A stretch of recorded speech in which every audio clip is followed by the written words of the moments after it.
All right, good. We're doing well, and we're very excited. Nick Bosa is a player who we have long coveted and grown in our appreciation. Probably every time we watch him, it gets better, and we're very pleased to have him part of our organization. I think he adds to a very talented group. On the defensive line is something that Kyle and I had as a priority when we got here. Two of the first things we talked about is finding our quarterback and finding the guys to knock him down. And I think both in quality and quantity, we've improved drastically in that respect. And that's just a start. It gives us a chance. Now we got to go deliver there. And I think Nick really helps us in our ability to do that. So with that, I'll open up for questions. Where did you focus most on when you were studying Nick? What area did you dive most into? Cam, I think the one thing, when you're watching players, certain things jump out right away. One thing we talked a lot with D, that first step. Nick has a tremendous first step. He gains a ton of ground. It's incredibly quick. But I think a mix of speed and power, and then he's an absolute technician with his hands. Kyle jokes a lot. It looks like he's been, since 3 years old, been doing pass rush moves with his family, and he's so proficient with it. Greg Schiano, down at a visit, he was their D coordinator this year, and I think he captured what my eyes were seeing and our eyes were seeing better than anyone when he said in all his years of coaching, he's never had a player whose hand and feet are married together better than Nick Bosa. And so that's what we see. And so he's not only incredibly talented, powerful, fast, but he's very efficient in the way he plays. And you put that together and you think you have a pretty special package. Paul, do you see him as a three-down player already right off the bat, or maybe just a pass rusher to start? No, I see him as a three-down player. I mean, he's got to come in and do it, but, he plays the run well. His best strength is rushing the passer, but, no, he can play all three downs and can play in all situations. Kyle, you mentioned the donors meetings, just the way Alden Smith and Justin Smith complementing each other. I'm not asking you to compare them, but do you see him and D complementing each other well, and if so, what way? I do. I mean, we've had a number of good D linemen here since we've been here, and there were some before. And I think it always gets confusing to people on how to use them and where to use them best. And I think this makes it a lot easier. We've had some guys with some versatility, but you always want to put guys in the spot that they're kind of born to do. And we have guys like Armstead and Solly who can rush outside and are really good at playing the run outside. But they're the best at rushing the passer from the inside.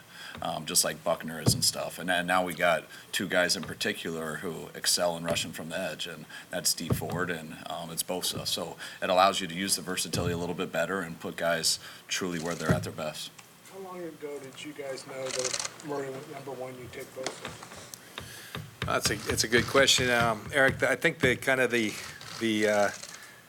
the evolution of the process, two players really, in our mind, separated themselves from the pack, and it was Bosa and it was Quinnen Williams, and those were the players. And I think ultimately we had those guys ranked extremely evenly. Then you kind of look at where your team has the biggest need. And while we would have been very happy with the former, with Quinnen, Nick was just, we felt like that was a piece that we still could use, another edge guy. We had D on one end, and now we have that other end, and we can come at people in waves. And so when that happened, that final decision, it just kind of kept getting stronger and stronger. But I'd say for weeks we've solidified on this pick. Considering that he plays in such a similar defense to yours, did you guys watch Joey Bosa, a lot of tape of Joey Bosa, and evaluating Nick?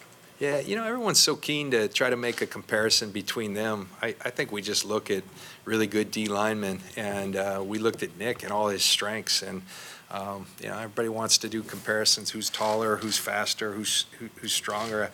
His brother's a very good player, but Nick's very prideful about being his own person too.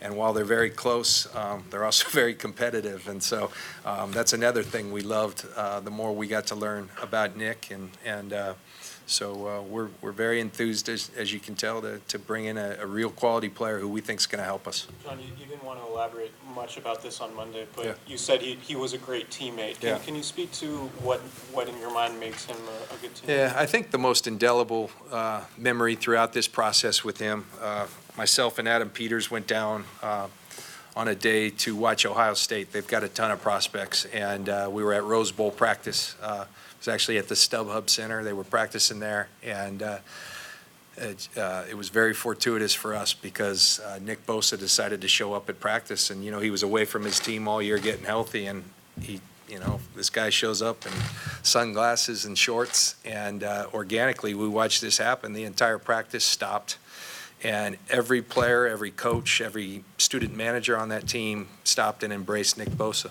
And that spoke to me that here they are with Urban Meyer, who's a pretty intense coach, and he just let it happen because it just happened very organically. And to watch those teammates, I think in a situation where they could have had some animosity for a guy who made a decision to leave his team to get ready for his next step in his career and in his professional career. Instead, they all were appreciative of a guy who they had a ton of respect for. And we did a lot of talking to coaches. We did a lot of talking to Nick's teammates.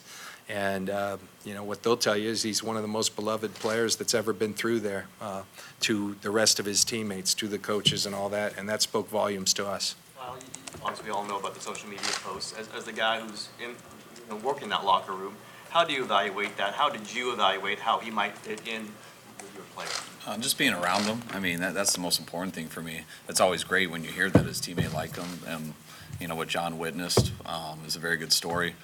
We interviewed a number of people at Ohio State at the draft, and you're always going to ask them what do they think of their teammates and stuff, and hear all those guys actually speak about Nick the way they did was very encouraging. But I'm always going to go off my own experience with the person, and I was very happy with the guy I got to spend some time with. We got to go to dinner with him, spend a lot with. We always had the interview. You never get the full book when you hang out with someone just a couple times like that, but you spend a lot of time talking to people. Our scouts have been looking at him for probably not since high school, but, the 3.5 years he's been in college. So I feel great about what I've heard, and I feel great about what I've seen. And I think our players will be very excited to meet him and really love him as a person. There was a report you guys are looking into trading Solomon Thomas. Is that accurate, and if so, where does that stand? Yeah, it's not accurate. We usually don't respond to every one of these, rumors that happens in today's world. I had Solly up in my office today, and we just talked exactly where he is, and he's a big part of our team right now that we're extremely excited about moving forward with him. And, that's where we're at with Solly, and Kyle just mentioned, you put this puzzle together, and we want to be a group that stays fresh, that can close out halves, can close out third downs, can close out games, and I think our players last longer if there's a lot of them, and we feel like we, as I mentioned, have a lot of quality players, and Solly's a big part of that. So we're excited about Solly. Obviously, your expectation is he's going to be playing for the Niners in 2019. Absolutely. Did you get much action in terms of calls on the number 2 pick? And if so, what did you consider? What went into that? No, it was, we had conversations going into the draft, and there were a lot of teams that said, hey, depending on how this thing breaks, we'd like to be able to give you a call. I think there was one call that happened, but it wasn't of interest. We were pretty locked in on what we were going to do, and we're always going to listen, but nothing really materialized.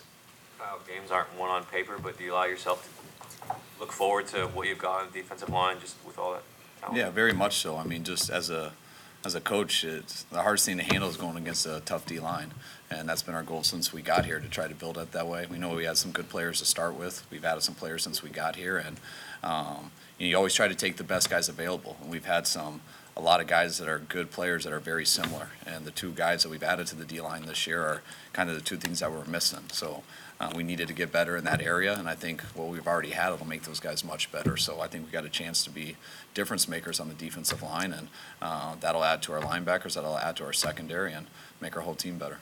Is he healthy right now? I mean, could he go right into a mini camp or He is. I mean, this thing, I guess we're the beneficiary of him taking the year, and he's healthy. He's ready to go. We'll have a rookie mini camp this coming weekend, and he'll be ready to roll. After we talked to you Monday, there was a report, a social media thing about Bosa. It was a report that he liked a friend's Instagram post from 2014 when he was in high school.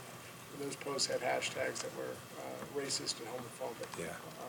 Were you guys aware of that? And that, if so, what was your reaction to that? We were not aware of that particular post. We had, as we do with all of our prospects, we do background checks and look at their social media. That's one part of it. We learned of that. That's not something that we like.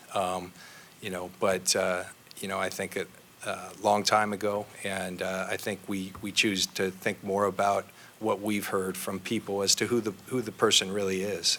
And I think, Nick will speak to you all, and I think that, we're going to give him a fresh start, and we'd hope that everybody would.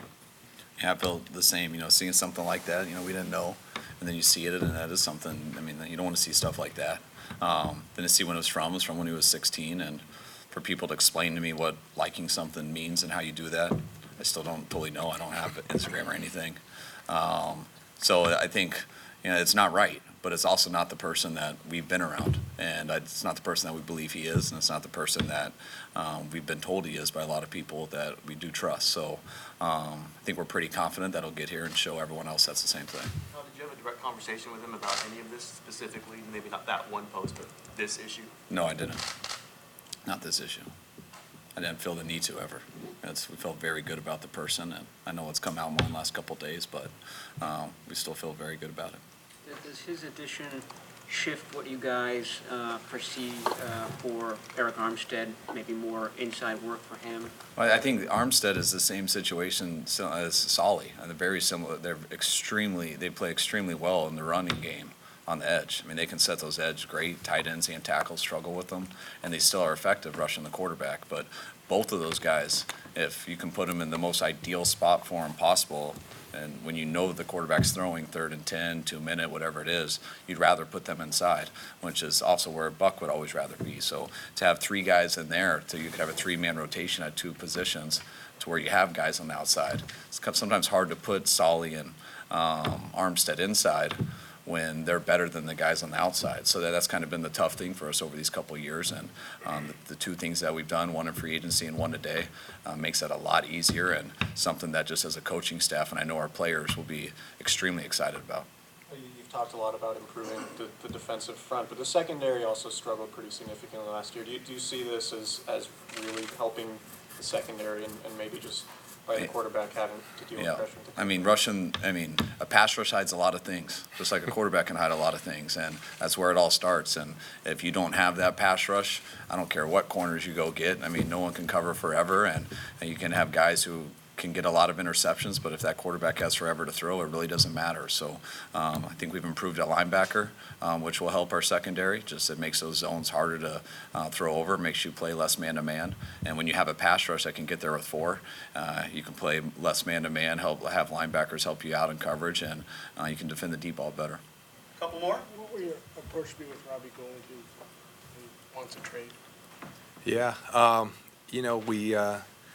we placed the franchise tag on him. Robbie's not here with us. These are voluntary workouts right now. As I said the other day, that Robbie's a guy who we respect in a big way for the way he's performed for us, for the teammate he's been, and we're hopeful that we can figure something out to keep him here for a long time. Robbie had his comments. We'll choose to deal directly with Robbie, not through the media in terms of the negotiations and all. But we're hopeful we can find some resolution on this thing, and in the interim, we know Robbie will be ready to play. Yeah, we love having Robbie here. We understand that he doesn't want to live here long term, and he's made that clear to us, and we get that. And but we do have a franchise tag, and he's that good of a kicker that he's worth franchising. So, fortunately, we know we're not going to have him long term here. I think that's been pretty clear. No hard feelings about that. I do understand his reasons, but pretty excited to have a good kicker this year. Will you trade him? No. Last one? Do you expect to do any more work tonight? Think you're going to stay put? Or are you just keeping options open? Well, the longer we're down here, Prague's probably we got to get up there before he trades our whole team away. We don't have enough picks to be making a lot of trades, so I think we're going to be It's fun and be sticking with nice, our but picks. you Yeah. never know.